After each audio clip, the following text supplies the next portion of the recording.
Hey everybody, this is Mike from the One Stop Co-op Shop, and today I'm looking at Retrograde, which should be on Kickstarter now. This is a real-time dice rolling game, roll and write, and it has a solo mode, and that's what I was going to cover. I did a full playthrough, I recorded the entire thing, and then I lost all the footage after I'd sent the prototype away. And then even for this little review that I tried to do as an alternate video, I lost like half my footage. So you're going to see I'm going to switch into my other location, like in front of my game shelves. It's been a mess, but I wanted to give you my thoughts on the game. It is a lot of fun. So yeah, let's get into Retrograde Solo and what I think of it, starting right now.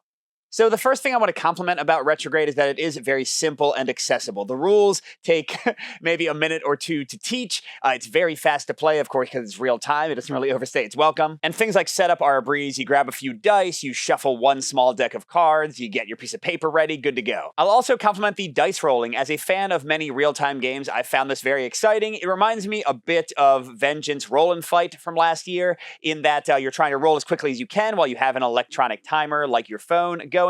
But I kind of find it more exciting here because a big idea of the solo mode is that while you have a timer going, you're not allowed to look at it. You're supposed to have like your phone face down or something. And they do that because it's meant to model the competitive play. One of the big things there is that you're trying to grab these cards that will have different color combinations of the aliens you can shoot, but the other players are doing it at the same time. So you want to get your dice in a place that's good enough and then grab the card you prefer as quickly as you can. So the hidden timer on your phone or whatever you're using to time it kind of models that a bit, because you're never quite sure how far to push your luck and how long you should wait before you grab the card, because if the timer goes off, that one card you wanted might be gone. It's certainly not a perfect emulation of the competitive experience, and I think that is better, but it works surprisingly well. Another cool thing about the game is the tactical puzzle. Yes, you're crossing off these things and earning points for them, but it encourages you to go a lot of different ways. If you finish entire columns, you get to cross off the bosses, which are worth the most points. If you finish entire rows, you get to activate these power-up cards, which are pretty cool and varied. But both of those kind of go against setting yourself up for the best turns later, in which case you might want to like take out the corners and leave these really juicy middles with lots of combinations of colors. So those competing interests, again, make the tactical choices pretty interesting. The one big caution I want to share about Retrograde, and this might just be my own personal taste, because I'm honestly not much of a fan of micro games and roll and writes in general,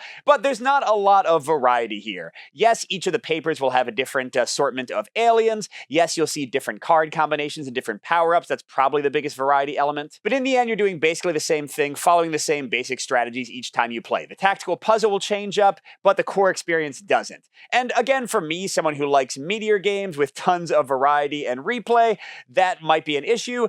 But if you like roll and writes, and this is not a problem for you in other ones, I think Retrograde could be totally fine for your tastes. So thanks for watching, everybody. And again, sorry about the lost playthrough. Hopefully they have some other ones you can check out. Good gaming, and I'll see you at the next stop.